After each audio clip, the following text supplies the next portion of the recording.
She was just a housemaid. At least, that's what the world saw. But what they didn't see was the fire in her eyes, the quiet determination behind every chore, every insult, every sleepless night. This is the story of Ada, a girl from a small village in Nigeria who went from scrubbing floors to running one of Africa's fastest growing fashion brands. Ada was only 13 when her parents gave her away. "You'll go to Lagos. They'll help you go to school," her mother said. Her father didn't speak. He just looked away. When she arrived, Lagos, her madam coldly said, "You're smaller than I expected, but you'll do. Follow me." She wasn't sent to school. She was sent to work from 4 a.m. till night, cleaning, cooking, fetching water, bathing children. Sometimes no food, always no respect. But at night, she lived a second life, one where she was a designer. She drew dresses in the dark with a pencil and scrap paper, copying from what she saw on TV. One afternoon, Madam's teenage daughter barged into a corner and asked, "Who drew these?" "They're mine," Ada replied nervously. A week later, that same daughter wore one of Ada's sketches, sewn by a tailor, and posted it on Instagram. The photo went viral. Ada was hurt and told her, "You copied my design, claimed it as your own, and didn't even say thank you." When her madam heard about it, she told her, "You're lucky we didn't throw you in the gutter for stealing attention. Get out of my house." Ada was on the street with a nylon bag thrown out with just 500 naira in her pocket. No plan, just pain and purpose. One day, on the busy Lagos market, Ada approached an old tailor she saw while roaming about and told her, "Please, Mama, let me work for you.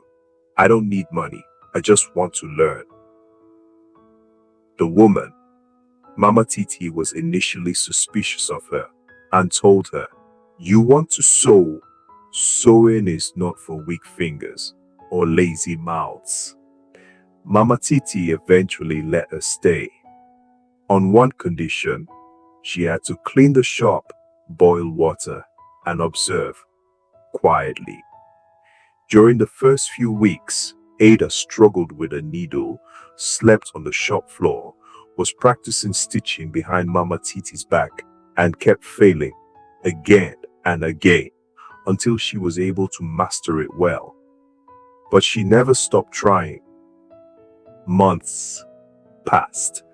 Her fingers toughened, her eyes sharpened, and her dream began to take form. At 18, Ada had saved up enough to buy a second-hand sewing machine. She started posting designs on Instagram, borrowing her friend Zainab's phone after hours. Sometimes Zainab will tease her and tell her, "You this small girl, you go blow. Oh, one influencer go just repost you." One day, that happened. An influencer reposted Ada's work, and they were so full of joy. Orders came in, small at first, then more and more. People were calling to tell her, "Hello, I saw your dress on at that Chikola. Can you sew for me?" She registered her business, hired Zainab as her assistant, got a small shop in Surulere. They worked from dawn to dusk. No power, they hand-stitched. No internet, they wrote designs on paper and went door to door. By 23, Ada opened her own boutique in Lekki, Ada Stitches.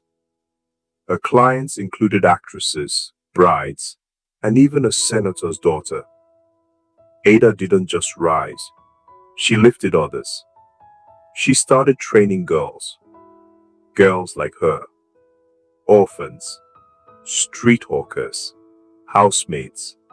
She gave them needles and showed them a future. Ada taught them so well and would always tell them, your hands can feed you, your ideas can free you.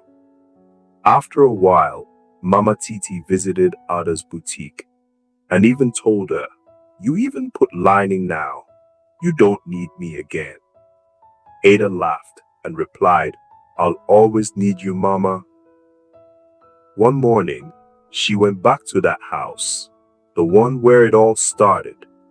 Her former madam opened the gate and said shockingly, Ada?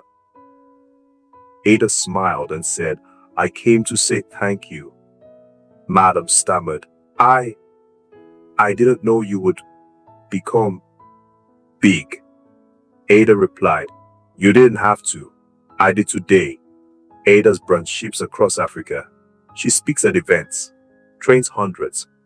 But to her, success isn't money. It's power to help others rise.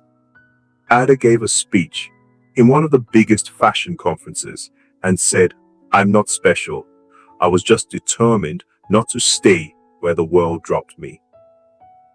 For every girl silenced, forgotten, underestimated, this is proof.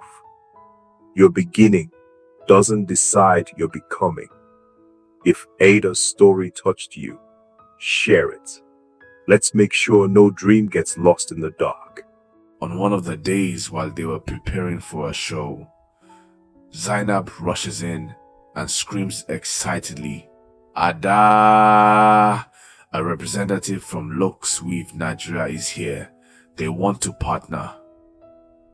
Ada meets a polished woman named Mrs. Asika, representing the luxury textile giant. Mrs. Asika says, your brand has caught attention from Nigeria to Milan. Luxweave wants to fund your expansion.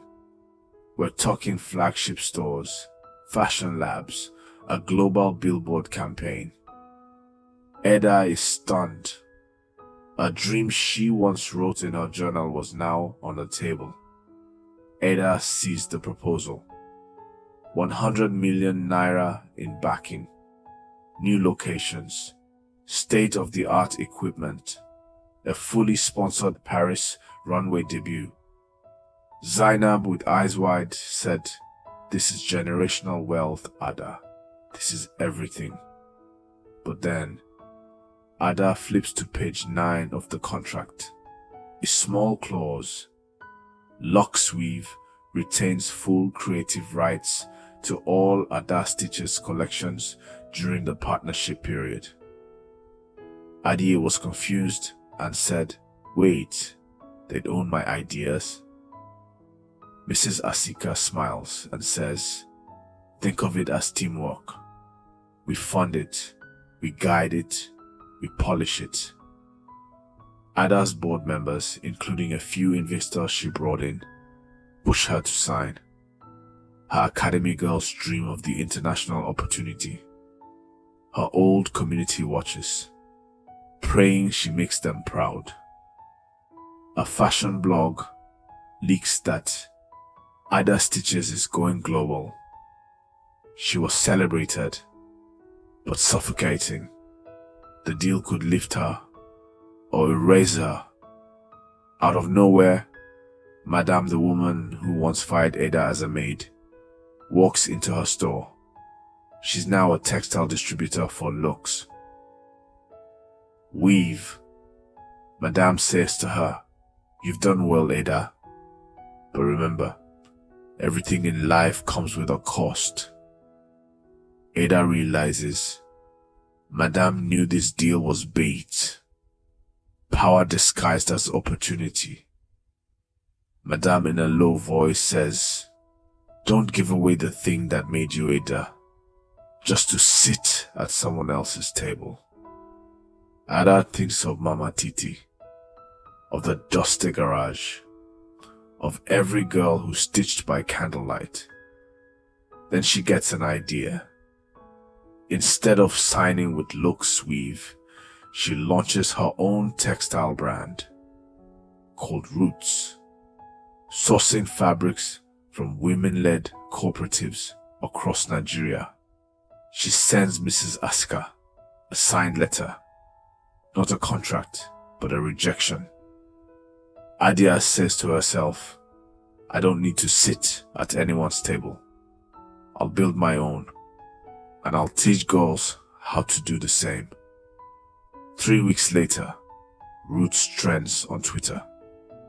First Nigerian-owned textile label, founded by a woman, collaborations with local dye artists, custom story fabrics that tell tales through print. A mysterious investor reaches out, not to control her, but to sponsor her expansion while letting her retain full rights. The name? Mama Titi Foundation for Women in Arts. Zainab, grinning jokingly, says, Guess who's watching from heaven, Ida?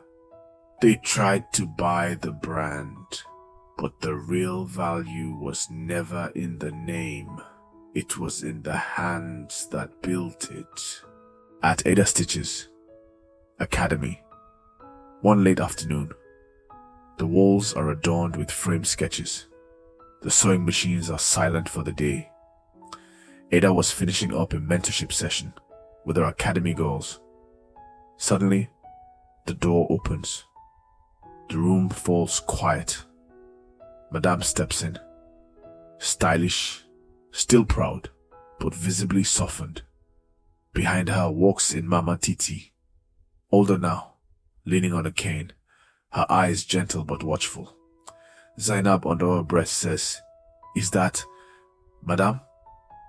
Ada went to her former madam and said, You came to my shop, now to my school. Why? Madame steadily replied, To see it with my own eyes. What you built, without me. She glances around the room. Her gaze lingers on a young girl, sewing with thread and bare feet, just like Ada once did. Madam told her, I was wrong. I mistook your gift for a rebellion. You weren't disobedient. You were driven. Ada crosses her arms. She's not angry, just exhausted from carrying this wound too long. Ada replied, You told me I'd never be more than a maid. You said people like me should stay in their place. This place, gesturing to the academy, is my place now, and they're watching how I respond. Madame softly said, I didn't know how to let a girl outshine me in my own house. I punished you for your potential. Ada looks away, swallowing the emotion. Mama Titi gently persuaded her, Ada, forgiveness is not forgetting. It's freeing yourself to rise higher. She walks over and takes both of their hands. Mama Titi says, I stitched both of you. One as a daughter, one as a servant. But today, I stitch peace. She holds up a folded fabric, an old wrapper made into a symbolic sash, and places it gently across Eda's and Madame's joined hands. Mama Titi, this was my wedding cloth. Today it becomes a cloth of peace. Sew it into your story. Together. Ada nods. Slowly, she and Madame smile. Not because they're best friends now, but because something has healed. Madame says, Perhaps I could sponsor a few girls at your academy. Adia replied her, As long as you don't try to tell them where their place is. They both chuckle. A genuine one. Ada, Madame, and Mama Titi sat in front of the school, watching girls design. Madame handed over a check to sponsor new machines. Mama Titi taught girls to hand stitch as Ada watches proudly.